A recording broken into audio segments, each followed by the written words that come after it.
안녕하십니까. 주식대가 셜록입니다. 영상을 시청하시기에 앞서 구독과 좋아요, 알림 설정 한 번씩 부탁드릴게요. 저에게 큰 힘이 됩니다. 감사합니다. 또한 저희 주식대가는 장중 실시간 방송을 통해서 단타 종목을 추천해 수익 실현을 매일매일 진행을 하고 있습니다. 구독과 좋아요, 알림 설정 해두시고 장중 실시간 방송 참여해보시기 바랍니다.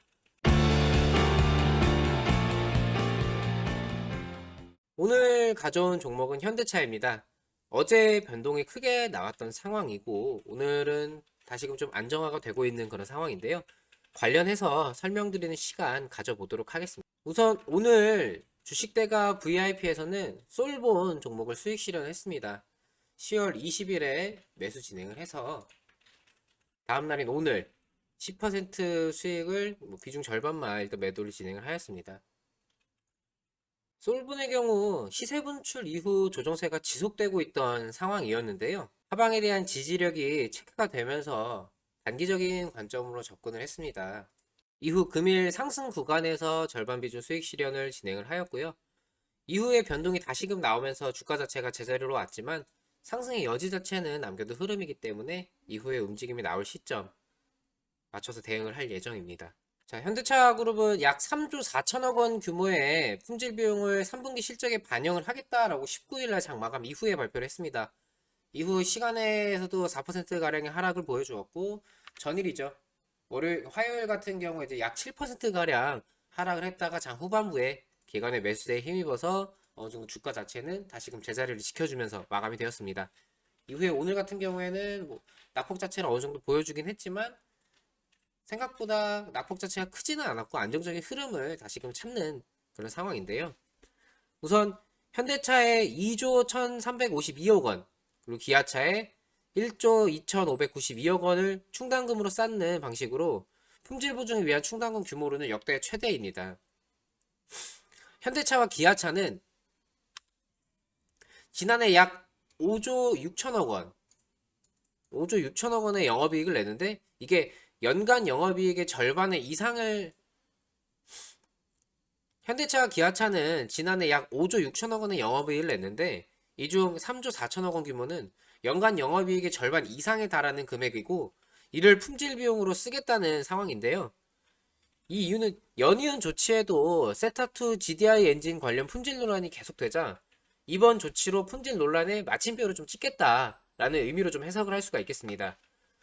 3분기 현대차의 증권가 영업이익 컨센서스는 216.3% 증가한 1조 1972억 원이었습니다.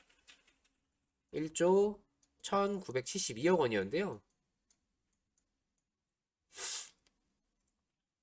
이번 일부 엔진 품질 비용으로 2조 1300억 원.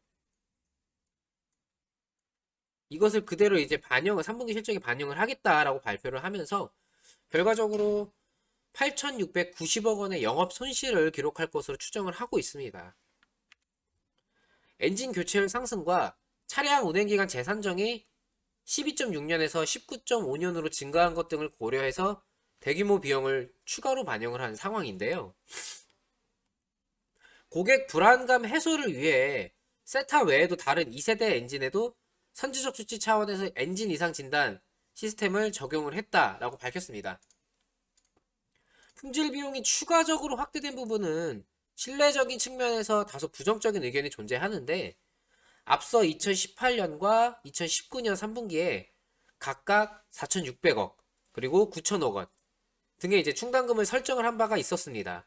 작년 3분기 엔진 소송 이슈 합의로 충당금을 쌓으면서 추가적인 리스크는 제한적이다 라고 밝혔지만 오히려 이번엔 규모가 훨씬 더 확대가 되었고 향후에 미국에서 세타2 GDI 엔진 과징금 가능성과 코나 EV 화재 관련 책임 공방 등의 이슈는 여전히 잠재적인 리스크로 잔존하고 있는 그런 상황입니다. 하지만 해당 이슈 이후 당일날 장 후반부에 기간의 매수세와 함께 주가 자체가 회복세를 좀 보여주었고 이 빠르게 안정화를 찾은 데에는 차세대 엔진이 이미 신차에 적용이 되고 있는 상황이고요. 전기차를 비롯한 친환경 에너지 차량 빅사이클이 임박을 한 현 시점에서 세타 엔진의 중요성이 과거처럼 크지 않다는 점입니다.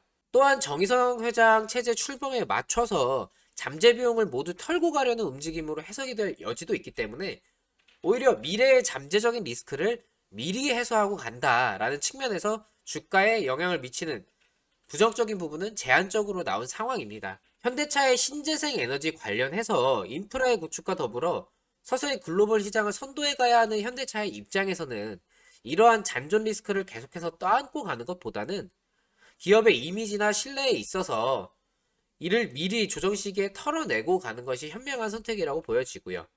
다만 이로 인한 당장의 실적에 대한 부담은 그대로 남아있는 상황이기 때문에 주가 자체에 대한 조정세는 추가적으로 또 발생이 될 수가 있겠습니다. 전일 낙폭을 보였던 구간에서의 지지력이나 외인 및 기관 등 매수 주체 포지션들의 움직임, 전일 나왔던 기관들의 장 후반 매수세 이런 것들이 되겠죠. 이러한 움직임들을 체크를 하시면서 매수 시점 포인트를 좀 잡아보시는 게 좋을 것 같습니다. 물론 전일 낙폭 구간 대비 더 추가적으로 하락이 나오는 조정세로 이어질 가능성도 여전히 있기 때문에 막연하게 여기서 조정 자체가 강하게 나오는 그런 상황이라고 해서 무조건적인 매수를 하실 필요는 없어요. 천천히 분할적으로 비중을 모아가는 개념으로 접근을 하시는 게 더욱더 좋은 상황입니다. 정리하자면 이번 사태로 현대차 주가의 상승에 제동이 걸린 것은 사실이지만 단기적인 발묶음으로 인한 느려짐일 뿐 지금의 묶인 매듭을 풀고 다시금 뛰어간다면 더 안정적인 상승을 보여줄 수 있는 상황입니다. 위기를 기회로 삼으시는 현명함을 발휘하시기를 바랍니다. 현대차는 상황이 조금 달라졌기 때문에 이후 흐름에 대해서는 조금 민감하게 체크하면서 이후에 이슈라든지 변동사항이 있을 때 영상을 다시금 올려드리도록 하겠고요. 구독과 좋아요 놓치신 분들은 한 번씩 부탁드리겠습니다. 장중 실시간 단타 방송도 진행을 하고 있으니까 관심 있으신 분은 알림 설정 해두시고 참여해보시기 바랍니다. 저희 주식대가와 함께 주식 투자를 함께 해보고 싶으신 분은 해당 연락처로 성함 문자로 남겨주세요. 저희가 연락드려서 VIP 상담 도와드리도록 하겠습니다. 오늘 영상은 여기까지입니다. 시청해주셔서 감사합니다. 고맙습니다.